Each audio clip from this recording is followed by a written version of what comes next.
Well, I want to thank you for joining me today. As we know, President Trump signed an executive order earlier this month to protect women's sports, but something is happening right now in Maine. Can you tell us a little bit about the scenario there right now? Yeah, absolutely. So, following President Trump's executive order, the Maine Principals Association came out and said they were not going to abide by that they were still going to allow biological males to participate in girls' sports. And just this week, we had a state championship, an indoor track state championship, and a biological male was allowed to participate in the girls' pole vault. And he actually won the state championship just this past Monday, displacing displacing girls from the podium as he won that. And in fact, his jump enabled that team to win the entire event by 1 point. Wow. Okay. There's a lot to unpack here. You're obviously a politician, and it is difficult to speak out on certain issues, for politicians, especially issues like this. Although it feels like the temperature on this issue has really changed quite a bit pretty rapidly in the country. What has made you, and then we'll get into the finer details of the story and what's going on there, but what has made you so willing to speak up on this particular issue? Yeah, this has been an issue before us in Maine for a number of years now. When I was first in the legislature, we had a bill regarding boys and girls sports. The Democrat majority at the time killed that bill. It was to ban boys from girls sports.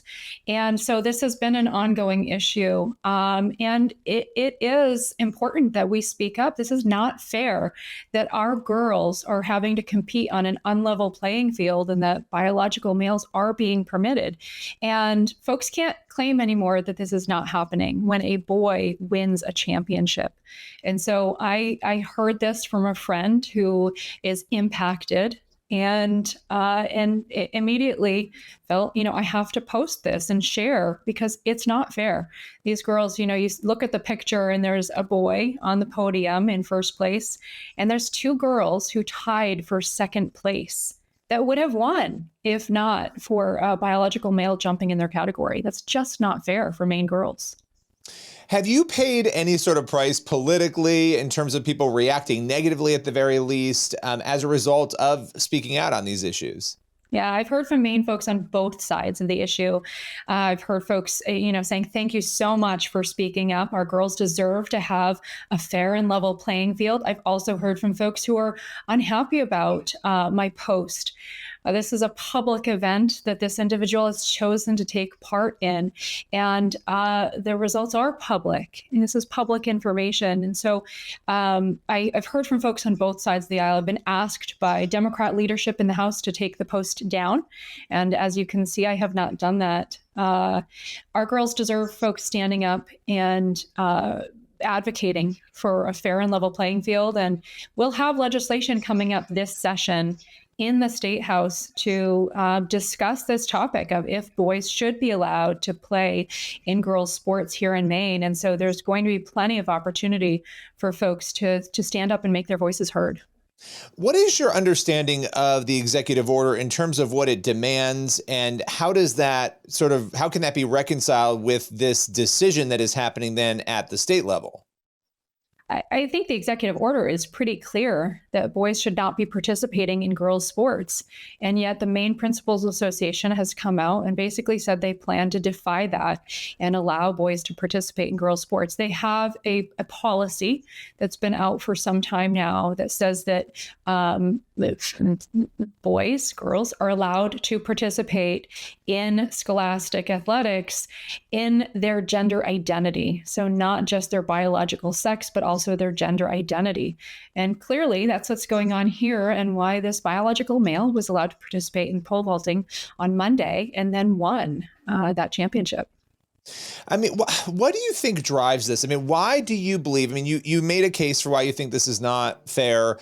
Why do you think so many people still continue to push this, even in light of the fact that it does feel like the public there's been a shift, a turn against these sorts of things? Why are there so many forces in your view that continue to advocate for, the opposite gender to be able to compete in this way? Yeah, absolutely. Frankly, I think that folks don't realize that they're on the wrong side of this issue. We've got Democrat leadership in the House and the Senate and the governor's seat here in Maine who think that this is what folks want, and so they're doubling down. 79% of Americans, according to recent polling, do not want boys participating in girls' sports. It could not be more clear that Americans, and Mainers certainly fall in that, don't want boys competing in girls' sports and want girls' accomplishments to be able to be celebrated. We're erasing years and years of accomplishments in girls' sports when we allow boys to participate. Yeah, I mean, you look at this issue. I mean, is this a hill that you're willing to die on? Will you fight this tooth and nail no matter what happens? Let's say it even impacts your ability to win in the future. Is it worth fighting this battle?